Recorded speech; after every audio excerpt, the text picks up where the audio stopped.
This is one of the creation stories of the Iroquois of North America, the woman who fell from the sky. As the story goes, there once were two worlds, the upper world and the lower world. Divine sky people lived in the upper world, and the lower world was covered by water. Only the animals who knew how to swim lived there. In the upper world, the sky people had a chief who had a lovely daughter named Athensik. Only she was very ill, and no one knew how to cure her. The friends of the chief dreamed that Athensik would be cured if the chief placed her on the ground by the great corn tree, which was the only source of food for the sky people, and then dug up the tree by its roots. In an act of pure love for his daughter, the chief did as he was told. And seeing this, a young, angry man, terrified for what he just did, kicked Athensik into the hole the tree had left. So she fell into the lower world. As she fell, ducks flew beneath her to slow her descent, but she needed a place to rest, so the great turtle offered her to lay on her back. For now, that was good, but the sky woman needed a bed of earth upon which she could live. It had to be large enough so that she could walk happily during the day and sleep comfortably at night. So Great Turtle said, "Those of you who think that you can do it should dive down or to the bottom of great water, bite off a piece of earth that you find there, and carry back here in your mouth." Great Turtle gave the earth to Sky Woman, who spread it carefully around the edges of Great Turtle's shell. The more earth she spread, the larger grew Great Turtle's shell, and the more earth there was to spread.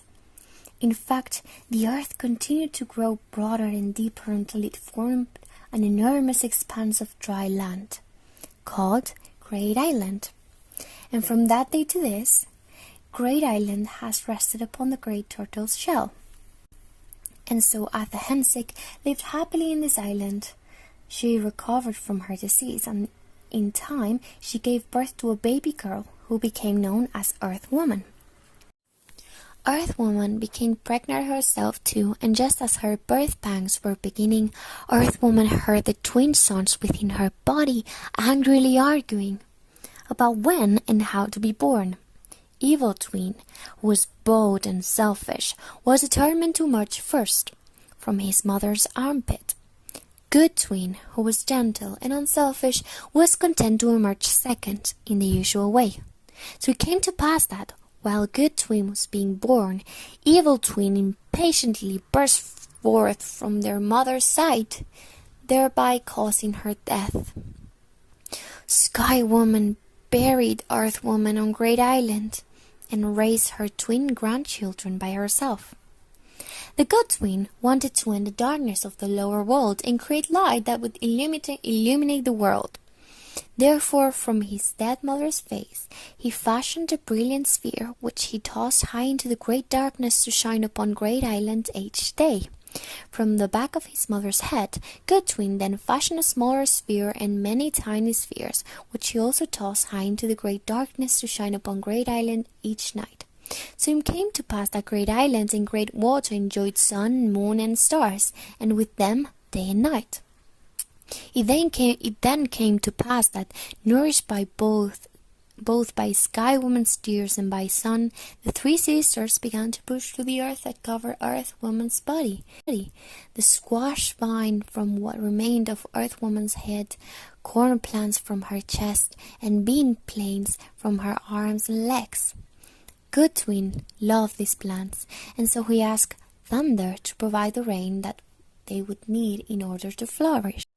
Although they had their differences, both brothers agreed that the time had come to prepare Great Island for the Iroquois people, who would soon live on it.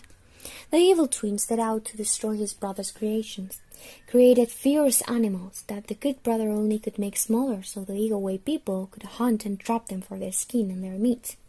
He tried to dry the land, leaving it without water. Good brother did not allow him to do so.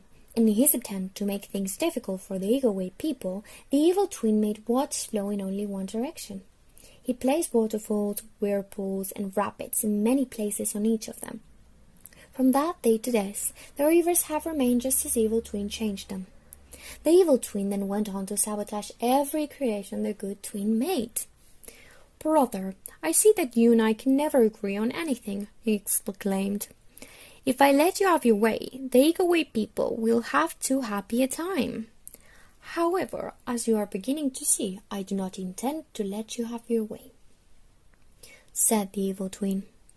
It came to pass that one night, not long thereafter, Earth Woman appeared to Good Twin in a dream. "Beware of your evil brother, my son," she exclaimed. "He will try to kill you by any means, so meet his treachery with your own." And with these words she disappeared. The next morning, Evil Twin proposed to his brother that they fight for the control of the land, and that the winner could do as he pleased with the loser, meaning that he wanted to kill him. Good Twin, trying to avoid violence, proposed to race, and Evil Twin agreed. "So tell me," Evil Twin concluded, "what is it that can hurt you? If you will confide in me, I will confide in you." "I fear wild rose," Good Twin revealed. "I fear buck's horns," Evil Twin confessed. So it came to pass that once the twins had chosen their racing path, Evil Twin collected large quantities of the wild rose bush from their grandmother, the goddess Abahansik, who had created it. He placed its branches on the trees that grew along Good Twin's side of the path, and he scattered its flowers on the path itself. Meanwhile, Good Twin wandered through the forest collecting many of buck horns, which he then scattered upon Evil Twin's side of the path. They both started the race. The Good Twin ate the roses whenever he was tired, and that gave him energy to continue, whereas the Evil Twin was slowed down by the buck's horns at his feet. Finally, Good Twin won, and as agreed, he had the right to kill his brother, and so he did. That night, the soul of Evil Twin came to Good Twin and said, "I would like to join you in our lodge."